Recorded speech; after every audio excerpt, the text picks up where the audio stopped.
sekalipun kau ingkari kesetiaanmu, sungguh terbukti di sepanjang hidupku untuk selamanya. Ku kan setia melayani, mengasihimu. Tiada Tuhan sepertimu, Yesus. Kau Allahku yang setia.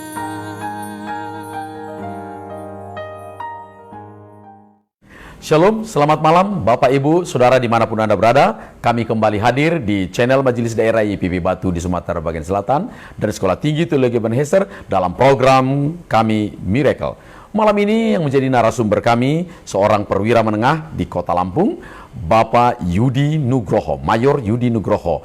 Dan harapan kami, semua perbincangan kami menjadi inspirasi bagi Bapak dan Ibu. Selamat menyaksikan. Shalom, selamat malam Bapak Mayor Yudi Nugroho, seorang perwira menengah di TNI Angkatan Darat yang sekarang sedang bertugas di Tanjung Karang, di Bandar Lampung. Ini sebuah anugerah kesempatan bagi channel kami, khususnya di program Miracle, di Majelis Daerah YPP Batu di Sumatera Bagian Selatan dan Sekolah Tinggi Teologi Ebenezer, untuk mengisahkan kasih Tuhan dalam perjalanan hidup seorang Mayor Yudi Nugroho. Apa kabar malam ini, Pak Yudi? Terima kasih, Pak Pendeta. Puji Tuhan pada kesempatan malam hari ini, Tuhan melalui Bapak sudah berikan kesempatan kepada saya untuk membagikan sebuah rencana Tuhan dalam hidup saya. Dan saya sangat bergembira, sangat senang, karena itulah yang diinginkan oleh Tuhan di dalam Matius 28 ayat 19. Kita harus mengakui Tuhan, kita harus bersaksi, dan itu merupakan amat agung Tuhan yang tatarannya atau derajatnya lebih daripada perintah. Kalau militer itu perintah itu sudah segala-galanya, apalagi ini amanat. Jadi menurut saya harus dilakukan, Pak.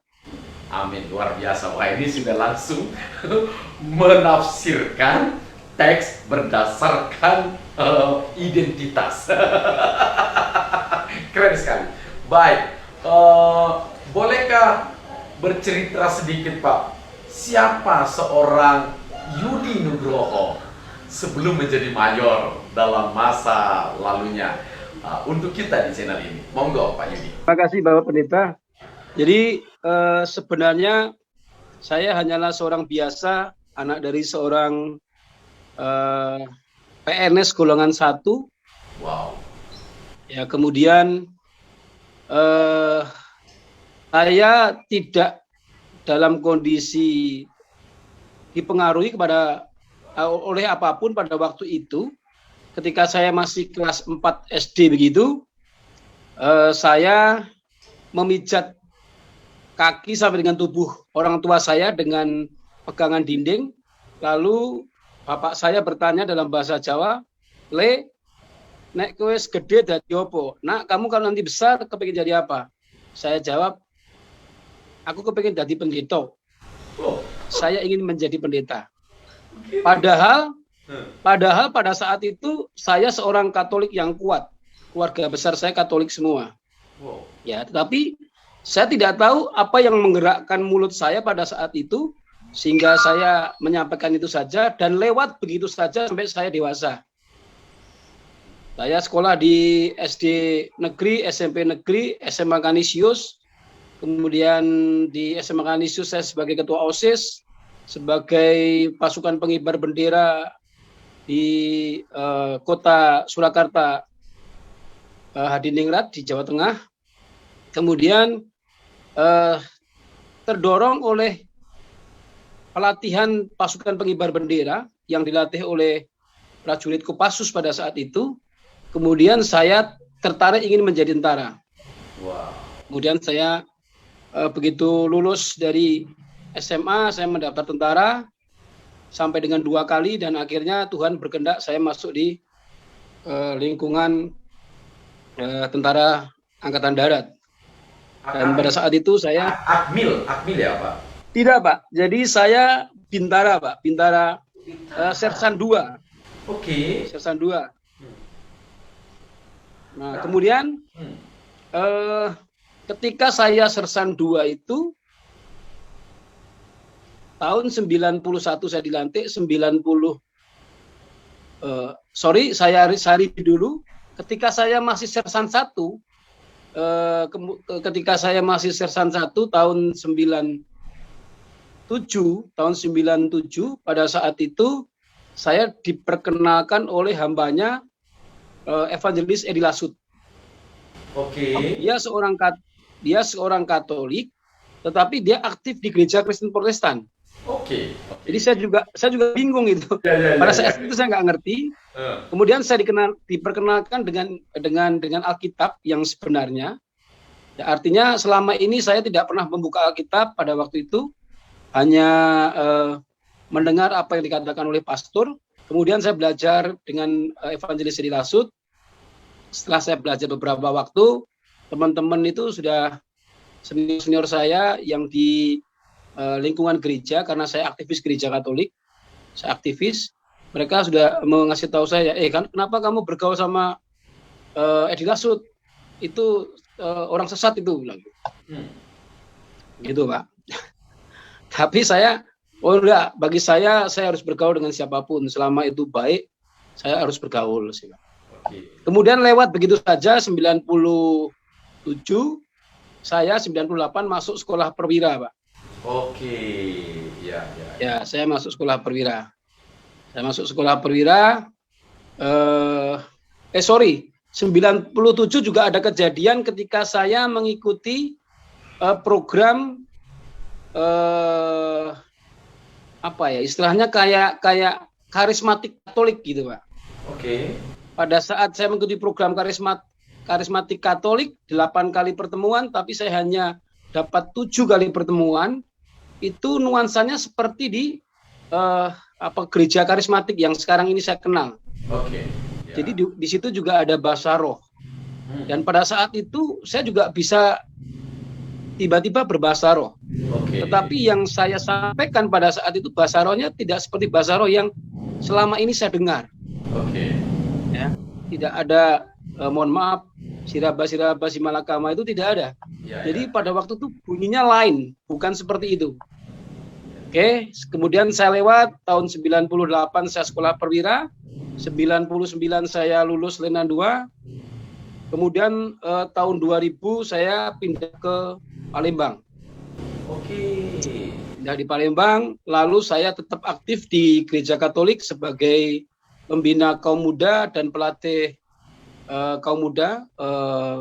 Ada kegiatan outbound, ada kegiatan PBB, kemudian saya bantu ibu-ibu senam poco-poco pada waktu itu.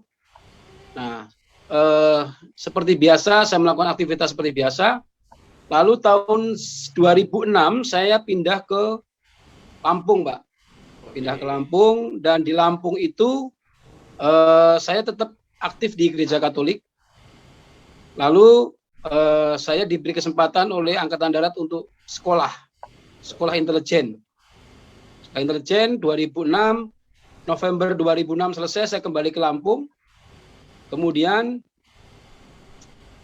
saya ikut suatu multi level marketing, dan sasaran saya pada waktu itu Pak Budi Karsohusodo. Saya presentasi, saya follow up, tapi kebalikannya dia injili saya. Saya nggak tahu kalau beliau ternyata pendeta, Pak. Oke.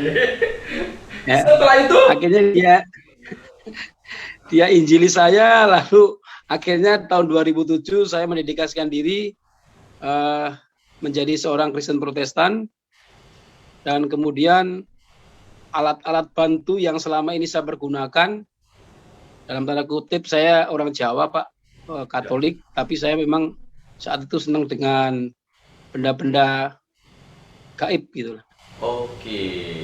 Ya, ya, ya, ya, ya. Sehingga pada saat itu kami lepaskan, Pak. Wow, luar biasa. Sebentar Pak Kami Yudi. lepaskan. Ya, sebentar Pak Yudi, saya potong. Siap. Ini luar biasa menariknya memang ini ya. Eh, jadi Pak Yudi sebenarnya tidak pernah bercita-cita jadi tentara ya. Ini Sebenarnya tidak. keluar dari perkataannya pendeta, bukan Iya. romo, bukan pastor begitu yang dalam bayangannya entah kenapa jadi Iya. dan itu benar-benar masuk dalam pikiran Bapak. Oke, it's okay, itu tangan Tuhan yang bekerja dalam diri orang yang kita tidak tahu dalam sejarah hidupnya. So, Ya.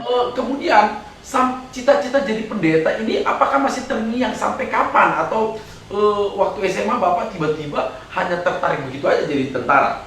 Pertama, saya jujur bahwa background kehidupan keluarga saya yang memang kurang mampu, saya mengharuskan SMA kemudian tidak bisa kuliah, saya harus kerja. Dan ketika saya harus mencari pekerjaan, saya terinspirasi ketika saya dilatih di pasukan pengibar bendera. Oke. Dan akhirnya saya mencoba mendaftarkan diri di militer 2 kali dalam 2 tahun. Akhirnya tahun yang kedua baru masuk di situ, Pak.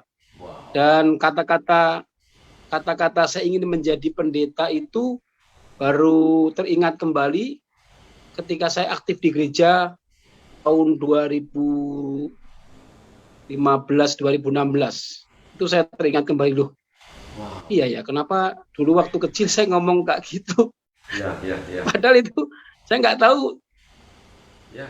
siapa yang menggerakkan, saya juga nggak tahu, asal ngomong aja atau asal nyeplok saja, saya juga nggak tahu, Pak. Tapi yang jelas saat ini saya terpanggil sekolah teologi sehingga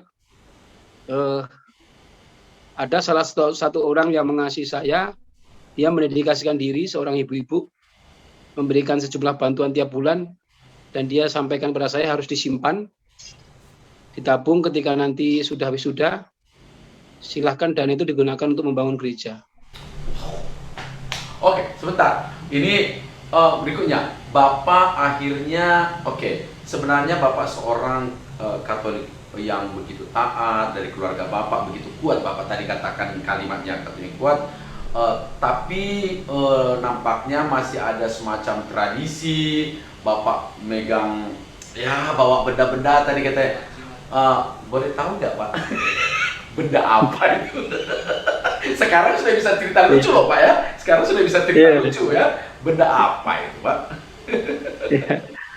Ya kalau di Jawa memang yang dimiliki, Pak, selain bapak saya adalah seorang keturunan keraton, Pak. Wow. Jadi dia punya ijazah yang baru saya temukan 1 bulan yang lalu ketika bapak saya dipanggil Tuhan. Itu ada semacam ijazah yang pakai tulisan Jawa, Hono Coroko, Doto Solo. Nah itu bapak saya kan bergelar Raden Mas, Pak. Oke. Ya, itu. Jadi mungkin dari situ saya pernah belajar ilmu kanuragan gitu, Pak. Ilmu kanuragan. Ya, namanya Margoluyu 151 dengan Baskoro. Itu semacam ilmu yang menggunakan mantra-mantra untuk ya bisa bertahan dan bisa menyerang, Pak. Oke. Gitu. Kemudian benda-benda yang saya ambil ya salah satunya batu, kemudian tombak. Tapi tombak bukan dengan tongkatnya, tidak, Pak. Hanya mata tombaknya saja, sama keris. Keris ada 2 macam, keris panjang dengan keris kecil. Kalau keris kecil itu namanya di Jawa namanya tundrik, Pak. Oke. Nah, itu nama panggilan keris kecilnya itu namanya welut putih. Belut putih. Belut putih. Itu ya. Digunakan untuk menutup panca inderanya orang, sehingga dia lewat di depan kita, dia nggak tahu kalau kita ada di depan dia. Nah, contohnya seperti itulah. Pak Yudi, apakah semua itu Bapak dalam perjalanan hidup sebelum bertemu pendeta tadi, itu semua bisa digunakan atau efektif penggunaannya menurut Bapak nih? Saya secara pribadi pernah gunakan 2 kali, Pak. Oke. Pernah saya gunakan 2 kali. dan berhasil gitu. Dan berhasil, saya juga bingung. Jadi tetapi yang kedua kalinya itu yang menggunakan teman saya sedang makan sate sama saya, dan teman saya itu seorang pemilik bank perkreditan. Oke. Dia dengan memegang benda itu ada orang BI, Bank Indonesia, yang harus mengaudit, mencari-cari dia. Itu sama-sama makan di satu tempat, tapi dia nggak melihat orang itu. Oke. Betapa misteriusnya ya. So, sekarang kita beralih kepada Bapak Pendeta tadi yang pertamanya multi level marketing, kemudian menginjili Bapak. Apa yang Bapak rasakan pada perjumpaan itu? Jadi semacam apa ya? Cinta mula-mula, Pak ya. Saya baru tahu bahwa Tuhan itu begitu mengasihi saya. Di dalam Yohanes 16 ayat 15, bukan kamu, bukan Yudi yang Sontoloyo ini, tetapi bukan kamu yang memilih aku, tetapi aku, Tuhan Yesus, yang memilih kamu, memilih saya. Seorang seperti saya dipilih oleh Tuhan yang berkuasa di bumi dan di surga, yang berkuasa untuk terhadap otoritas hidup manusia. Itu bukan suatu hal yang main-main, Pak. Orang dipilih untuk menjadi juara kelas, menjadi Indonesian Idol barangkali kan, menjadi juara-juara yang lainnya saja, sampai sujud syukur, sampai berterima kasih, sampai nangis-nangis. Namun saya menyadari ini dipilih sama Tuhan, kok kita biasa-biasa saja. Dan pada waktu itu saya merasa ini dahsyat sekali, saya dipilih sama Tuhan, jadi saya harus berterima kasih.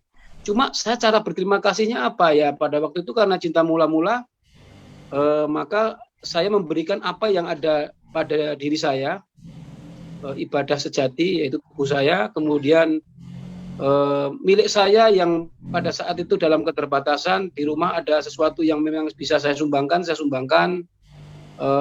kalau tahu-tahu ada rezeki dari Tuhan, ya saya ambil dompet itu saya kasihkan ke Pak Pendeta. Saya tidak mau tahu itu digunakan untuk apa, terserah. Yang penting saya lakukan itu saja. Memang hal yang berat ketika kita mengenal perpuluhan. Pak, pada waktu di Katolik tidak ada seperti itu. Ketika kita mengenal perpuluhan 10% dari penghasilan itu, saya tidak bisa lakukan dengan baik, Pak. Artinya saya lakukan dengan cara yang bertahap. Oke, saya main ini dulu aja lah, 3% dulu, lalu 5%, lalu 7%, hingga sampai sekarang sudah 10% lah. Artinya seperti itu. Jadi tidak itu. Cuma ekspektasi saya terhadap hamba Tuhan pada saat itu yang begitu luar biasa. Ya, respektivitas hormat saya kepada hamba Tuhan yang pada saat itu ada pada diri saya, itu akhirnya pudar, Pak. Why?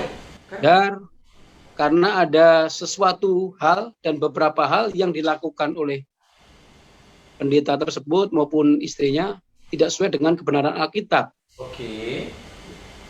Ya, sehingga saya agak kecewa, kemudian saya beralih ke suatu gereja yang lain. Oke. Yang sampai dengan saat ini saya ada di situ. Baik. Pak Yudi. Dan memang anak saya bertumbuh di gereja, dia bisa main gitar dengan baik, dia bisa main drum yang kecil. Akhirnya memang anak saya harus saya pindahkan ke gereja yang biar dia sambil melayani juga dia kembangkan talentanya. Oke. Nah, Pak Yudi, ketika saya masih ingin kembali ke turning point Bapak. Tadi ada sampai firman Tuhan Yohanes 16 ayat 15, bukan kamu yang memilih aku tapi aku yang memilih kamu. Pertemuan dengan pendeta yang tiba-tiba Bapak rela melepaskan yang sudah terikat dalam kehidupan Bapak berpuluh-puluh tahun, ilmu, benda-benda yang mengikat Bapak, kemudian tanda kutip keyakinan yang lama, walaupun masih berdekatan, tapi apa titik balik ceritanya sehingga Bapak serela itu? Saya memahami pada waktu itu dipilih oleh Tuhan itu melebihi segalanya, Pak. Oke. Dipilih oleh Tuhan. Jadi sampai saat ini pun saya ini Tuhan milih saya gitu loh. Yang benar aja gitu kan. Ini Tuhan milih saya loh. Lalu apa sih ucapan syukur saya kepada Tuhan gitu kan? Maksud iya saya cuma gini-gini aja, ya kan? Nah, akhirnya saya harus melakukan kebenaran firman Tuhan yang disampaikan pada saat itu adalah penundukan diri, Pak. Oke. Penundukan diri, dan dalam penundukan diri itu memang disampaikan pada saat itu ya saya yang belum begitu mengenal banyak tentang firman Tuhan, salah satunya ya harus melepaskan hal-hal yang tidak paham dengan kebenaran firman Tuhan. Oke. Ya mau pusaka, mau kekuatan supranatural yang ada dalam diri saya dan keyakinan lama saya, benda-benda itu ya harus kami lepaskan. Dan ada suatu kelegaan yang begitu luar biasa. Ya ketika itu semua saya lepaskan sehingga saya total menjadi seorang Kristen Protestan yang benar. Oke. Apakah ada peristiwa gangguan secara spiritual atau fisik ketika Bapak melepaskan ikatan-ikatan itu? Ada, Pak. Pasti ada, Pak. Ya, apa itu? Pasti ada. Mereka sulit, Pak. Sulit untuk lepas dari diri saya. Jadi ada suatu beban yang ada di pundak saya, berat sekali. Padahal saya tidak sedang memikul beras 1 kintal, tapi seakan-akan di dalam pundak saya itu ada seseorang yang sedang saya gendong gitulah. Oke.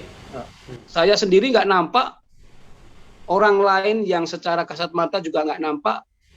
Ya, tetapi ada salah satu teman saya namanya Pak Nyaman, sampai sekarang menjadi sahabat saya.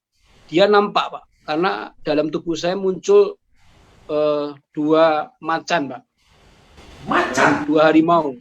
Wow. Ya, 2 harimau yang akhirnya melepaskan diri dari tubuh saya. Kemudian teman saya Pak Nyaman yang memang dia sudah lebih dulu di Kristen dan dia memang juga punya karunia dari Tuhan kayak penyakit indigo gitu ya, Pak. Itu penyakit atau apa saya nggak tahu. Ya. Dia bisa melihat, bahkan dia 3 hari itu buang-buang air besar, Pak. Okay. Karena dia mimpi katanya didatangi oleh seorang tua, dan seorang tua itu bilang sama teman saya itu, kenapa kamu membantu saya gitu.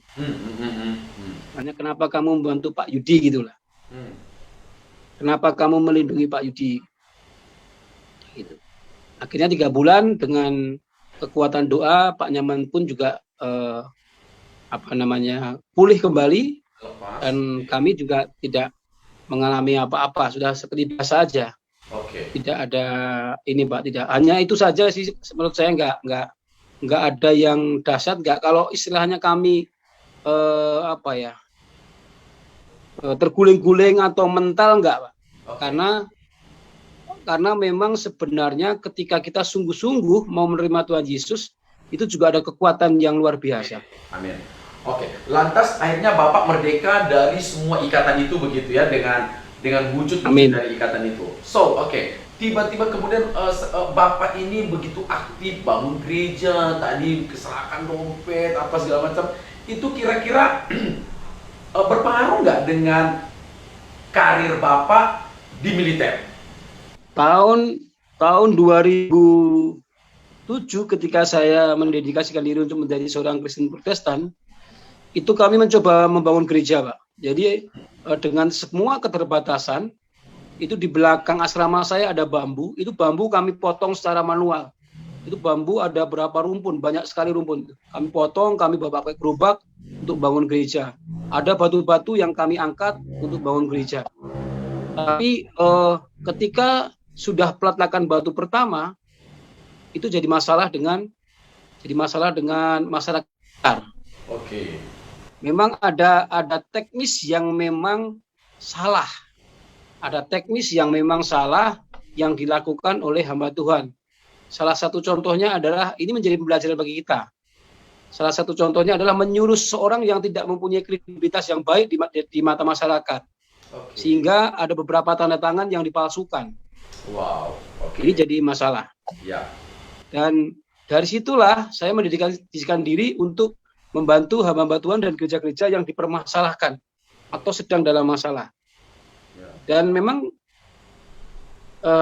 kalau mengganggu karir tidak, Pak. Saya juga tidak tahu, begitu dahsyat, luar biasa Tuhan, saya membantu gereja-gereja bermasalah dan dipermasalahkan, hamba Tuhan yang bermasalah dipermasalahkan, anak hamba Tuhan yang terkena narkoba, tapi secara karir nggak ada masalah bagi saya.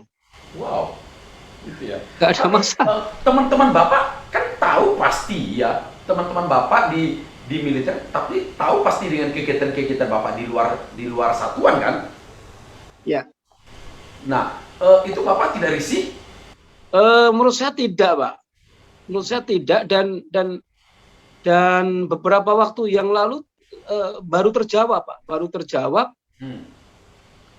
terjawab tuh bahwa ketika kita menyangkal Tuhan, tidak mengakui Tuhan, maka resikonya sangat berat sekali. Tuhan katakan dalam firman Tuhan itu, ketika kamu tidak mengakui aku di depan manusia, maka aku akan tidak mengakui kamu di depan Bapakku di surga. Wah, itu kan resiko yang sangat tinggi sekali. Wow. Kalau kita berani melakukan itu sama dengan ini aja, nyari neraka lah, bahasanya gitu lah, Pak. Iya kan? Nyari neraka. Jadi itu saya bawakan dalam sebuah khotbah saya, baik di gereja saya sendiri maupun di gerejanya GPDI, GGP Anugerah maupun di GPDI di Wates, di luar kota. Saya sampaikan, apakah Anda, Bapak Ibu Saudara kalian, berani mengambil risiko itu? Saya nggak berani sama sekali. Saya katakan saya nggak berani. Wow. Tidak ada yang mau berkata kepingin masuk neraka. Sama dengan saya kepingin masuk surga. Dan saya tetap akan mengakui Tuhan Yesus dimanapun berada. Usia Bapak sekarang 40-an lah ya, 40-an. 52, Pak. Berapa? 52, Pak. Oke, sama dengan saya ya. Dari Bintara dan sekarang berpangkat mayor itu normal atau Bapak menemukan di sana semacam berkat Tuhan? Tahun 93 saya diberi kesempatan untuk sekolah Diploma 3 jurusan Elektronika Komunikasi di Sekolah Tinggi TNI Angkatan Darat, Pak. Di Malang. Ya. Nah, karena saya mempunyai ijazah itulah kemudian saya berpangkat Sertu, jadi satu tingkat dari Sersan 2, mengawali saya berdinas di Angkatan Darat. Saya Sertu sudah bisa sekolah perwira. Jadi saya melangkai Serka, Serma, Pelda, Peltu. Jadi saya melangkai 4 pangkat yang tidak pernah saya gunakan. Wow. Jadi dari Sersan 1 langsung Letnan 2, Pak. Oke. Luar biasa ya. Itu berarti ya definisinya itu berkat dan anugerah kan begitu ya dalam kepangkatan Bapak. Nah, sekali lagi Bapak aktif ini membukakan identitas kepada publik, kepada di kesatuan Bapak. Bapak pernah ditegur oleh pimpinan? Begitu aktifnya seorang Yudi ini melayani di gereja begitu ya, membantu gereja di mana-mana gitu. Pernah nggak ditegur pimpinan? Tidak pernah, Pak. Tidak pernah ditegur pimpinan. Kemudian teman-teman juga mungkin pada saat saya aktif di sana, di gereja itu pada waktu itu, saya pernah di dunia intelijen kan 8 tahun, Pak.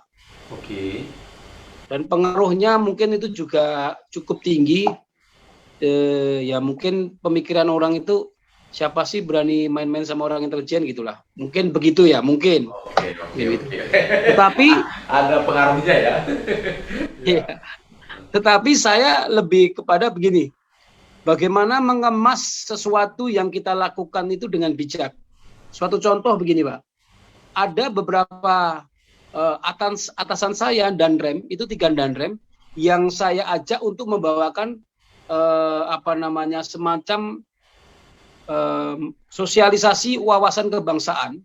Itu di lingkungan pendeta, Pak. Ada 200 pendeta di dalam wadah persekutuan doa Maranatha. Dan itu ada 3 kolonel yang pernah saya ajak untuk mengisi wawasan kebangsaan di situ dan beliau berkenan. Wow. Itu. Hebat. Demikian juga dengan pimpinan-pimpinan saya ketika mengadakan acara-acara yang sifatnya kebangsaan, saya pasti yang disuruh untuk siapa yang perlu diundang di pihak Kristen, Katolik, Hindu, Buddha. Saya punya data semua. Wow. Oke. Kemudian karena saya aktif di gereja, barangkali teman-teman di gereja yang dalam tanda kutip kawan-kawan Tionghoa itu respektivitas terhadap saya juga tinggi, sehingga ketika ada kegiatan-kegiatan di kantor yang dia membutuhkan bantuan atau membutuhkan kendaraan misalkan, saya bisa bantu, bisa penuhi. Mungkin itu Pak yang salah satu pimpinan respect sama saya, sehingga kegiatan saya di luar dilihat sama beliau semasa itu tidak merasakan masyarakat, is okay. Sekarang Bapak Mayor, berarti apakah kira-kira menurut Bapak masih ada kesempatan untuk naik lagi? Letkol berarti ya? Betul, Pak. Apakah Bapak bermimpi nggak menjadi letkol? Kalau saya tidak perlu bermimpi, Pak, pasti itu jadi, Pak. Wow, pasti jadi. Luar biasa. Pasti jadi. Seorang yang luar biasa dari Mintara ya. Oke. Nah, sekarang saya dengar tadi di awal-awal sengaja saya tidak langsung bicara itu. Bapak ini sekolah teologi ya? Siap. Kenapa? Mau apa sekolah teologi ya? Oke Pak, jadi saya melihat begini Pak.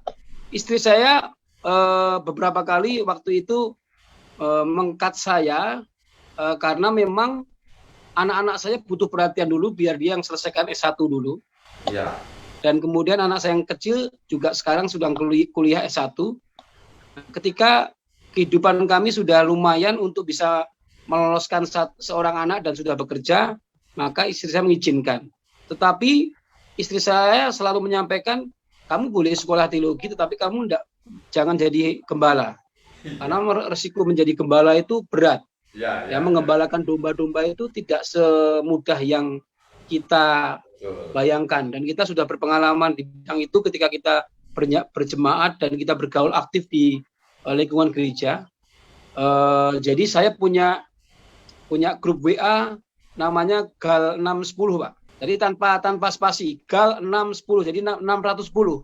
GAL 610.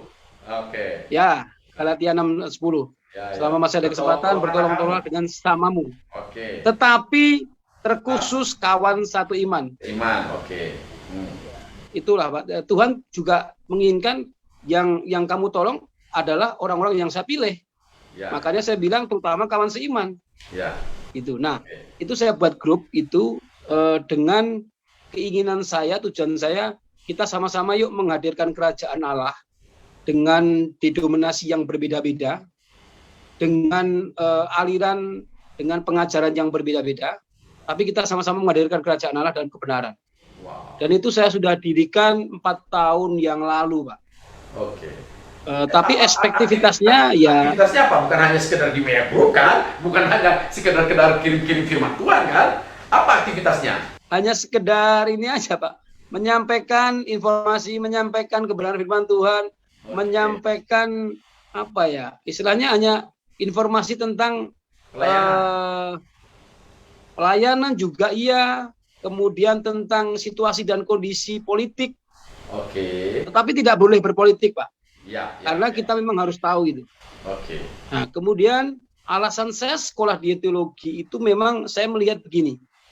Organisasi gereja ini apa ya? Kurang begitu berdampak. Wow. Manajemennya enggak bagus kalau menurut saya. Okay. Saya melihat ada sebuah organisasi yang besar tapi mempunyai kas 0 itu enggak masuk akal. Wow. Itu enggak masuk akal. Saya pancing dengan dana yang saya berikan, ini saya ada dana 500 masukkan kas. Hari ini ada hamba Tuhan bangun gereja, share di grupnya rohani, kemudian saya pancing, saya kasih uang 500 sama 5 kaleng cat, tapi yang lainnya berdiam diri. Saya juga saya berpikir gini, hidup itu ketika Tuhan sudah pilih kita, maka kita harus berbuah. Dan buahnya harus lebat. Artinya dalam situasi dan kondisi apapun tetap harus berbuah. Nah, kalau saya lihat yang selama ini menjadi menjadi keinginan saya, para hamba Tuhan yang adalah mentor-mentor saya, harusnya dia mempunyai ekspektativitas yang tinggi lebih daripada saya. Tapi kok kayak gini? Jadi saya berkeinginan di kemudian hari, ketika saya sudah punya titel sarjana teologi, saya sudah cukup memahami kebenaran firman Tuhan, saya ingin sampaikan bahwa ADART-nya organisasi gereja itu jangan harus gembala yang menjadi ketua. Artinya gini, itu membatasi kemajuan suatu organisasi, membatasi gereja berdampak. Kalau dilakukan seperti itu terus dan memang stagnasi dalam sampai dengan saat ini, ya kapan para hamba Tuhan akan terbantu? Kapan gereja-gereja itu akan terbantu? Sementara kita dihadapkan dengan peraturan bersama, kemudian orang-orang FKUB yang dalam tanda kutip juga tidak begitu care, maka kita, orang-orang Kristen ini harusnya bersatu. Kita mempunyai kemampuan yang luar biasa sebenarnya, mempunyai kemampuan yang kuat. Walaupun kita ini kecil, tetapi kemampuan kita sebenarnya kuat. Cuma bersatunya ini belum dapat. Nah, saya berkeinginan suatu saat saya menjadi ketua organisasi gereja, dan saya akan berkeliling ke gereja-gereja untuk menyampaikan hal ini. Secara totalitas ketika saya sudah MPP, masa persiapan pensiun, saya harus keliling, saya mau sampaikan, kita ini harus bersatu.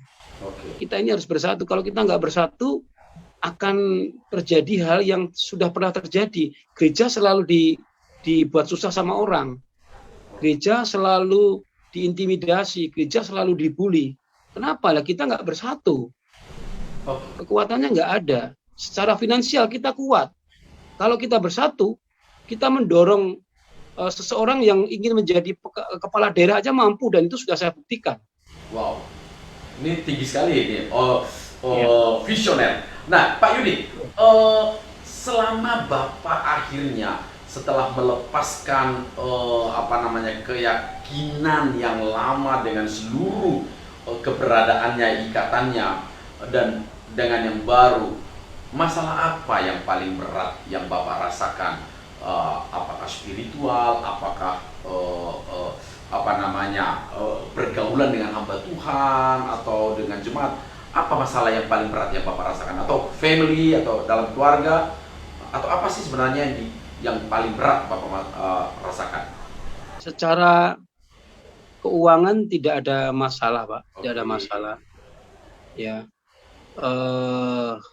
masalah yang pernah saya rasakan yang berat adalah ketika kita melakukan kebenaran, kemudian ada yang merasa itu nggak bagus. Kemudian saya dipindahkan tugas, dan kemudian pada saat itu saya sudah jenuh dan ada keinginan untuk keluar dari militer. Tetapi kekuatan doa istri itu luar biasa, sehingga pimpinan saya memberikan kesempatan saya menjadi dan ramil, dan terus berjalan karir itu menjadi bagus sampai dengan saat ini, Pak.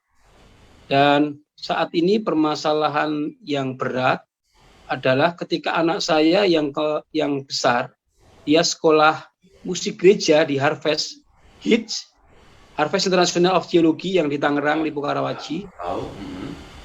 Dia pada saat itu sangat mencintai Tuhan sekali, bahkan ketika dia membuat karya ilmiahnya, karya tulisnya, dan di dalam dia membuat recital musik gerejanya dia menyampaikan kehadiran Tuhan Yesus yang begitu sengsara sekali, tidak ada persiapan sama sekali sampai masuk ke kandang domba dan tidak ada pembersihan, kemudian ditaruh di palungan dan palungan itu juga tidak dibersihkan.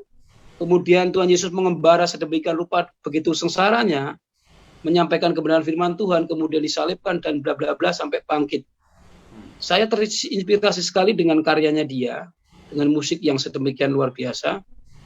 Kemudian dia juga terjun di gereja yang pada saat itu dia yakini itu bagus, baik, yaitu gereja Reform.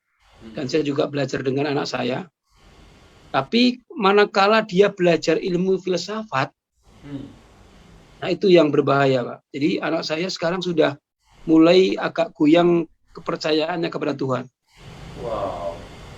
Ya, itu yang menjadi permasalahan berat saat ini. Dan kemarin saya konsultasi dengan hamba Tuhan, sahabat saya.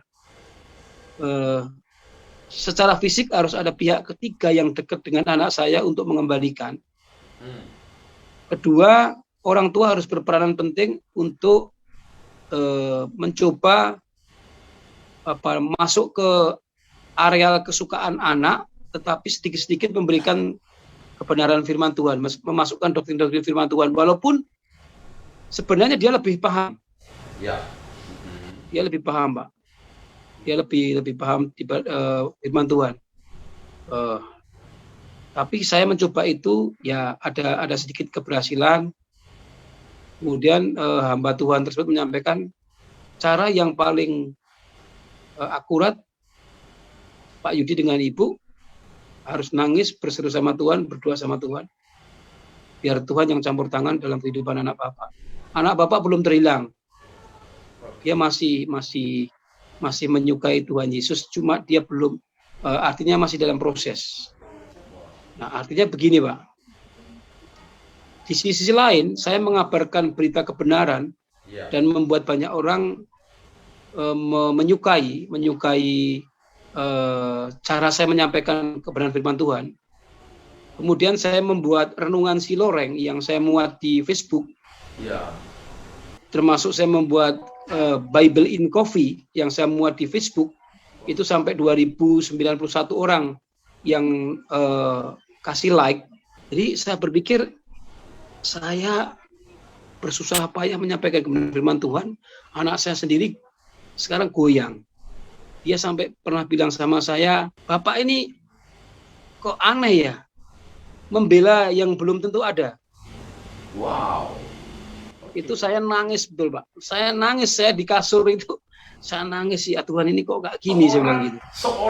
Sekuat seorang Yudi, sekuat itu dalam perjalanan hidupnya, akhirnya juga rapuh ketika menghadapi masalah anak. Itu yang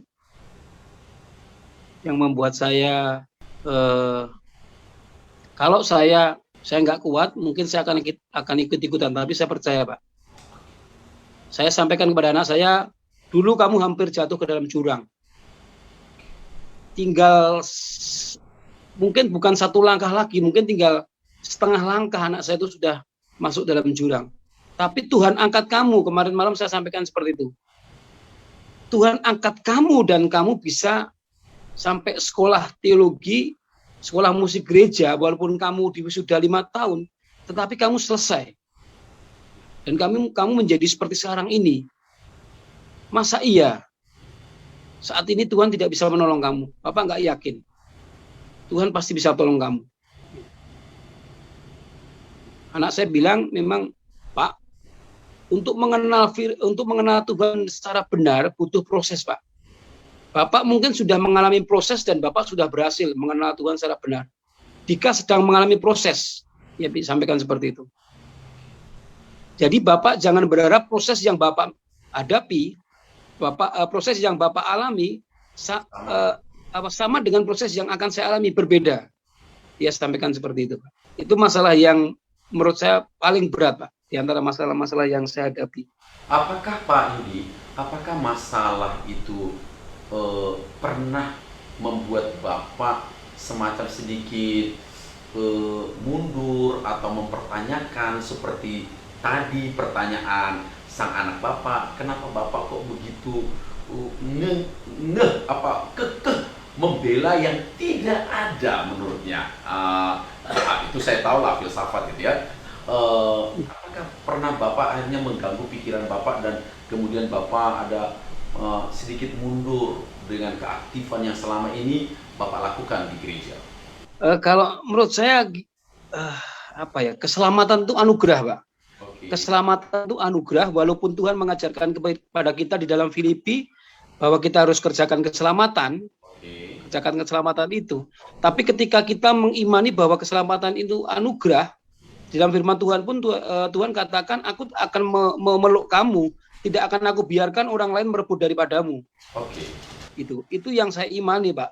Jadi saya sangat yakin sekali Thomas percaya karena melihat, tetapi kita bersyukur sekali sampai sekarang pun kita mungkin juga belum melihat Tuhan Yesus, tapi kita percaya sungguh. Dan itu ketika kita imani dengan benar-benar, saya yakin perlindungan Tuhan itu kuat, Pak. Mau orang ngomong kayak apa, mau seperti anak saya bilang, Bapak kenapa membela yang belum tentu ada, itu tidak akan berpengaruh sama sekali. Pengaruhnya kecil sekali itu, Pak. Yes. Karena memang kita mengimani bahwa keselamatan itu anugerah. Kalau sudah anugerah dan kita mengerjakan keselamatan itu, Tuhan akan peluk kita erat-erat, siapapun tidak bisa ambil kita. Nah, itu yang harus kita imani itu, Bu. Ya. Itu yang dahsyat, Pak. Sehingga mau itu pengaruh uang, karir, mau itu pengaruh doktrin, ya, iming-iming segala sesuatu, kayaknya nggak begitu ini, Pak, nggak begitu akan berpengaruh. Kalau menurut saya ini ya. Karena bagaimanapun Pak Yudi, kita tahu bahwa dalam hidup tidak mungkin tidak ada persoalan, kan begitu ya. Dalam hidup tidak mungkin tidak ada badai yang bisa menggoncang perahu, menggoncang kapal, entah keluarga, karir dan sebagainya. Di situ kita menghadapinya. Tetapi di tengah persoalan selalu kan ada yang membahagiakan, ada yang menyenangkan. Apa kira-kira hal yang membuat seorang Mayor Yudi Nugroho ini bahagia dan sukacita? Seperti yang saya katakan tadi, Pak, kepercayaan Tuhan yang begitu luar biasa, Tuhan yang berotoritas terhadap dunia ini, yang berkuasa di bumi di surga, kemudian memilih saya yang bukan siapa-siapa, yang modelnya cuma begini doang. Masih ada orang-orang yang lebih hebat dibandingkan saya, tapi Tuhan pilih saya. Itu yang membuat kita ini kok bahagia banget. Dan doktrin pengajaran yang saya dapatkan itu juga saya sampaikan kepada teman-teman. Jadi kalau kita ini mau pergi ke Siantar, maka saya harus bertanya sama orang yang berasal dari Siantar, supaya saya nggak tersesat. Nah, Tuhan Yesus berasal dari surga, datang ke dunia untuk menyelamatkan kita, dan kemudian bangkit menyediakan tempat bagi kita. Lah kita kalau bertanya sama Tuhan Yesus, ikut Tuhan Yesus, yang asalnya dari sana, ya pasti sampai. Artinya, firman Tuhan itu kan bagi saya ya peta, ya kompas, ya GPS. Kalau saya menggunakan peta, kompas, dan GPS-nya firman Tuhan, ya pasti sampai orang. Amin. Yang menuntun kita memang asalnya dari sana. Tetapi kalau kita ikut yang lain, yang bukan berasal dari sana, ya kayaknya tersesat menurut saya. Kayaknya seperti itu. Jadi ini kita harus yakin sekali, harus yakin sekali bahwa Tuhan sudah ngasih kita ini kompas, peta, GPS, Pak. Itu sudah presisi, koordinatnya sudah jelas. Wow. ini kalimat-kalimat juga pengaruh intelijen. Selalu ada pengaruhnya. Pak Yudi, sedikit lagi saya kembali. Waktu Bapak berpindah ke Protestan di Soria, itu keluarga besar Bapak itu ada nggak yang ngoceh atau marah atau Bapak ini kok bisa begitu gitu? Ada nggak yang memberikan komentar-komentar menyakitkan? Hampir tidak ada, Pak. Hampir tidak ada. Mereka menyadari bahwa kami memang keluarga yang saya bilang demokratis. Ya. Tapi hanya teman-teman di sekitar saja yang selama ini bergaul dengan saya, memang ada semacam menarik diri atau tidak mau dekat dengan saya lagi, ya ada. Termasuk teman-teman di Palembang mendengar saya yang di Lampung sudah beralih juga. Ya. Kok bisa? Itu orang aktivis itu aktivis kok bisa gitu. Ya. Gitu. Ya, hati. Ya, Ya, itulah apa misteri, Pak. namanya Itu kita. Tuhan tadi kata Bapak kan ya siapa yang dia pilih begitulah ya. Hak Tuhan lah itu ya. Dalam hidup seorang Pak Yudi. Pak Yudi, nanti tadi Bapak katakan setelah Bapak nanti entah MPP, Bapak mau mengunjungi gereja-gereja dan sebagainya. Selain itu tujuan Bapak sekolah teologi atau Bapak mau buka gereja baru? Oh, enggak, Pak. Jadi begini. Jadi saya sudah menemukan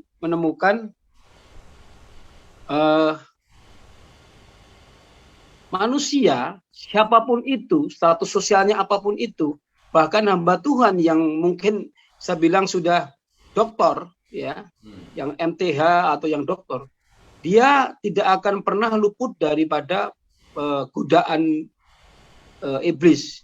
Karena memang firman sampaikan sehari-hari itu iblis itu seperti singa yang mengaung-ngaung dan ingin menerkam mangsanya. Dan Tuhan sampaikan bahwa iblis itu menyerupai malaikat terang. Oke. Jadi itu nggak bisa dipungkiri lagi. Nah, artinya suatu saat ada kemungkinan hamba Tuhan itu yang memang jatuh. Nah, jadi kalau kita berpedoman kepada hamba Tuhan yang memimpin kita, salah. Jadi patokan kita harus kepada Alkitab. Oke. Patokan kita harus kepada Tuhan Yesus sendiri. Karena dia adalah gembala agung, dia adalah gembala yang baik. Dia mengatakan apa yang ia lakukan dan ia melakukan apa yang ia katakan. Amin. Progresnya luar biasa. Jadi saya mengajak teman-teman jangan berpatokan kepada gembala. Gembala mempunyai tanggung jawabnya sendiri kepada Tuhan dan kita juga mempunyai tanggung jawabnya sendiri kepada Tuhan. Ya mari kita bertanggungjawabkan itu saja. Jadi jangan berpatokan kepada siapa pemimpinnya, tetapi siapa yang sudah memilih kita. Siapa yang sudah memilih kita. Bapak apa rencananya ini? Udah berapa semester Bapak sekolah teologi? Mayor sekolah teologi ya?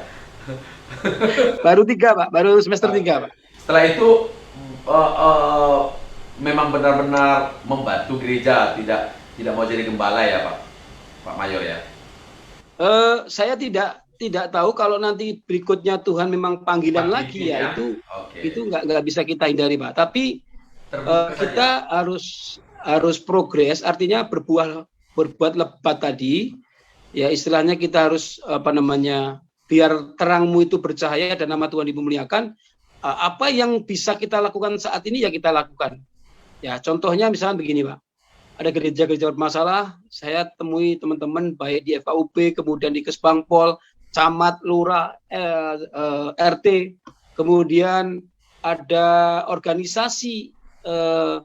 Kalau di sini namanya PSMTI, Paguyuban Sosial Marga Tionghoa, dan PGTI, Persekutuan Gereja Tionghoa Indonesia, wilayah Lampung. Cukup kooperatif dengan kami dan kami coba untuk membantu memfasilitasi mereka dan memfasilitasi gereja. Kita buat semacam pengobatan gratis 300 orang, sunat masal 40 orang, kemudian pembangunan sumur bor di tanah yang kering, di ketinggian, sehingga itu bisa bermanfaat untuk lingkungan, bisa menghasilkan kas bagi masjid, menghasilkan kas bagi RT, dan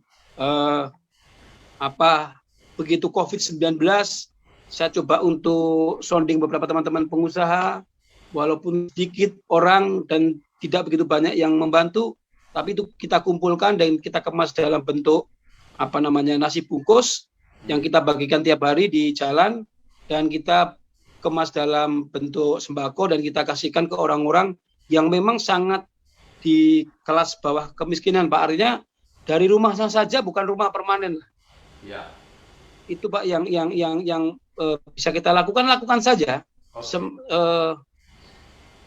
Jangan kita menunggu nanti setelah saya lulus STH barangkali, setelah nanti saya jadi letkol, setelah nanti Tuhan berikan saya finansial yang lebih dahsyat. Ya enggak seperti itu. Pokoknya yang saat ini kita bisa lakukan aja. Wow. Baca, Pak. Luar biasa. Wow, ini indah sekali perbincangan kita Pak Mayor Yudi Nugroho. saya sangat amat percaya perbincangan ini benar-benar menjadi inspirasi. Mungkin belum seperti Pak Yudi, tapi orang lain akan berusaha untuk memberi yang terbaik. Terima kasih untuk perbincangan ini Pak Yudi, dan saya yakin ini akan menjadi inspirasi bagi banyak orang. Terpujilah Tuhan di atas segala sesuatu. Amin, amin. Diberkati Pak ya. Amin. Juga sekaligus menyambut ekspektasi juga sebagai seorang anggota militer, tentu ingin dong kenaikan pangkat ya. Amin, amin, amin. Naik lagi. Tuhan Yesus memberkati. Saya Pendeta Ruli Rorong, Gembala Jemaat GGP Anugerah Bandar Lampung, dan saat ini juga masih menjabat sebagai Ketua Persekutuan Gereja-Gereja dan Lembaga Injili Indonesia, khusus yang ada di Provinsi Lampung. Saya mengenal Pak Yudi Nugroho atau Mayor Yudi Nugroho kurang lebih 10 tahun yang lalu saya kenal beliau, dan beliau adalah seorang yang sangat baik ya, dan saat ini dia juga sebagai Majelis Jemaat GGP Anugerah Bandar Lampung. Kemudian saya perlu menyampaikan bahwa Pak Yudi adalah seorang perwira yang betul-betul mengabdi untuk bangsa dan negara yang kita cintai ini, dan juga dia terlibat banyak dalam kegiatan-kegiatan gereja. Dan untuk pelayanan yang ada, saya melihat bahwa beliau adalah seorang yang rendah hati. Dia mau memberikan satu pelayanan yang terbaik, dan dia terlibat dalam berbagai kegiatan-kegiatan yang ada, baik dalam kegiatan kemasyarakatan yang ada, kemudian keterlibatan juga dalam pelayanan yang ada di aras-aras gereja dan kegiatan-kegiatan yang ada di kota. Saya kira itu yang mungkin dapat saya sampaikan, dan kita doakan supaya beliau semakin dipakai oleh Tuhan untuk menjadi berkat bagi banyak orang. Tuhan memberkati. Puji Tuhan, demikian perbincangan kami dengan Bapak Mayor Yudi Nugroho, dan harapan kami semua menjadi berkat bagi Bapak dan Ibu. Nantikan acara-acara kami selanjutnya di channel Majelis Daerah YPP Batu di Sumatera Bagian Selatan dan Sekolah Tinggi Teologi Ebenezer, baik itu pada hari Jumat Eben Kids Ministry, hari Sabtu Saturday Night Service, dan hari Minggu bincang orang-orang muda, dan hari Senin seperti ini yaitu Miracle. Sampai di sini pertemuan kita. Selamat malam, Tuhan Yesus memberkati.